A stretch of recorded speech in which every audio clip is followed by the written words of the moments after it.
my family came to Australia in 1972 when I was a small child, and my mother raised me and my two sisters as Buddhists. We became members of the temple in Stanmore that opened in 1975. When I got to university, I decided I should invest some time in studying my religion. So I read widely in Buddhist literature, and I became more disciplined in my personal practice of meditation and things like that.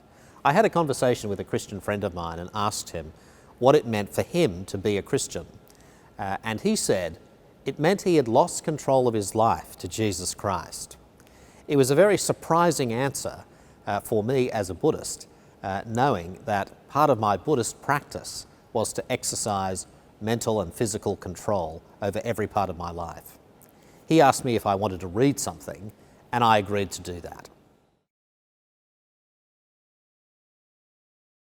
My friend gave me Mark's Gospel and John's Gospel, and when I came to read John's Gospel a few weeks later, I was struck by the historicity of it. It was full of the truthfulness of places and people, and the picture of Jesus in John's Gospel was very engaging. He wasn't what I expected. He was a dynamic personality. He had friends and enemies. He engaged in storytelling, answering questions, and he had a mission. I found him a very intriguing personality. In John's Gospel, the writer John uses the phrase, "At this the people were divided." Jesus will do something, and people will divide in their response to it. And I began to ask myself the question, which side am I on? Why am I not on Jesus' side? Eventually, I couldn't think of a good reason for being against Jesus, and I decided to follow him.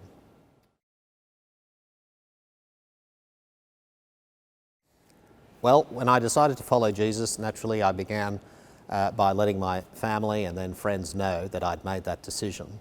It was difficult to tell my mother. I wasn't sure how she would respond.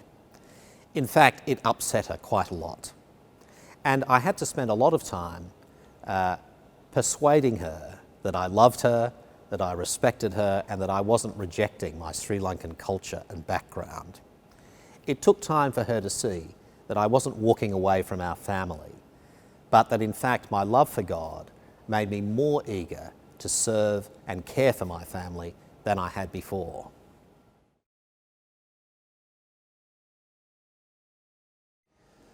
I want to encourage you to read a gospel, one of the New Testament books, Matthew, Mark, Luke, and John. They're the stories of Jesus' life. Have a look at who he is and what he does and what he says about himself and why he's come into the world. Ask the questions that you want to have answered, but open yourself to hearing from Jesus, who says, "Come to me, all you who are weary and heavy laden, and I will give you rest."